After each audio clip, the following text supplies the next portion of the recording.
Greetings to all the learners. Today's topic is prokaryotic RNA polymerase. Prokaryotic RNA polymerase is the principal enzyme which is responsible for RNA synthesis. It catalyzes the polymerization of ribonucleoside 5' triphosphate by copying the DNA template. X-ray crystallography studies have revealed the detailed 3D structure of RNA polymerase, which provides insights into its mechanism of action. The crystal structure studies show that RNA polymerase has a crab claw-shaped architecture, enabling efficient DNA binding, strand separation, RNA synthesis, and release.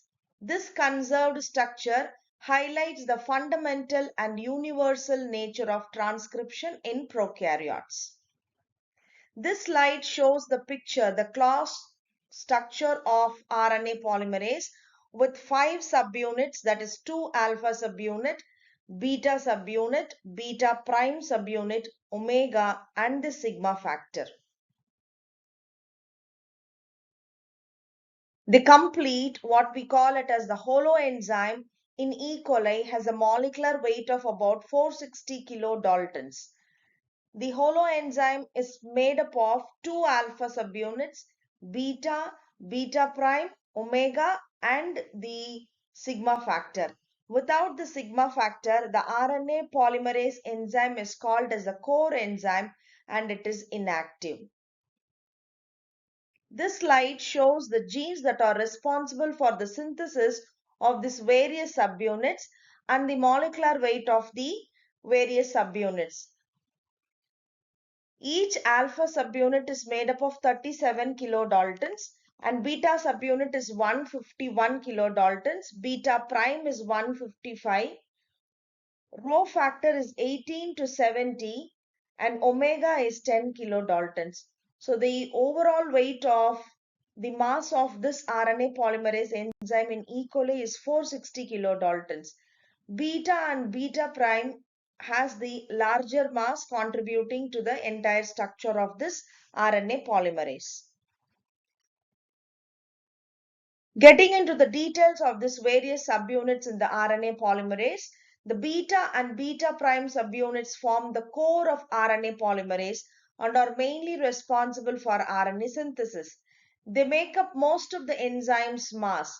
Their amino acid sequences and three-dimensional structures are highly conserved in RNA polymerases from bacteria, archaea, and eukaryotes, showing that the basic mechanism of transcription is similar in all living organisms. Together, the beta and beta prime subunits form the active site of the enzyme. They create a main channel for DNA to pass through, a secondary channel for ribonucleotides to enter, and an exit channel for the newly synthesized RNA to leave. Because these subunits are involved in all major functions of transcription, mutations in the RPOB and RPOC genes can affect every stage of transcription. The 2 alpha subunits of RNA polymerase, first they join together to form a dimer. This alpha-alpha dimer acts as a scaffold or framework on which the other subunits like beta and beta prime assemble, leading to the formation of the core RNA polymerase enzyme. Each alpha subunit has a C-terminal domain, CTD, that plays an important role in transcription initiation. The CTD can directly bind to specific regions of promoter DNA, helping RNA polymerase recognize and attach to the promoter correctly. In this way, the alpha CTD enhances promoter recognition and helps ensure that transcription begins at the proper site. So in addition to their structural roles, the alpha and sigma subunits provide the main contact surfaces on RNA polymerase for proteins that regulate transcription initiation. Many transcription factors bind to these subunits to either activate or repress the start of transcription. Through these interactions, The alpha and sigma subunits help to control when, where, and how efficiently transcription begins. The omega subunit, which is small, also has an important function to play in transcription. It helps in the proper assembly and stability of the RNA polymerase enzyme, especially by assisting the beta prime subunit to fold correctly. In addition, the omega subunit is involved in specific regulatory processes, contributing to the fine tuning of transcription under certain cellular conditions.